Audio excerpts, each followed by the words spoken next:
Hello, good morning. آقا شما زدی به ماشین من سوار کردی؟ روزتون بخیر خانم. چقدر از شنیدن صداتون خوشحالم. نگران بودم که اون یادداشتی که براتون گذاشتم پیدا نکرده باشید. همین چیزا عالیه میس آقا.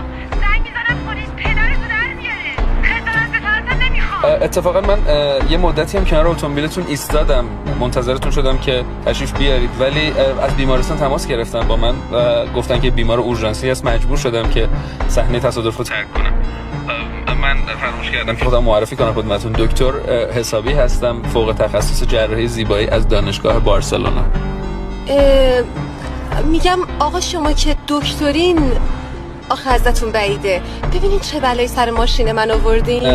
بازم عذر میخوام ازتون و ازتون اجازه میخوام که خدمتتون برسم و اتومبیلتون تحویل بگیرم و مثل روز اول تحویلتون بدم و در این مدت اتومبیل خودم رو در اختیارتون قرار بدم که بی ماشین نمونید. نه خیلی ممنون، خودتون لازمتون میشه. نه بابا خانم، من اتومبیل زیاد دارم. در ضمن این حداقل کاریه که از لحاظ اخلاقی من موظفم که انجام بدم.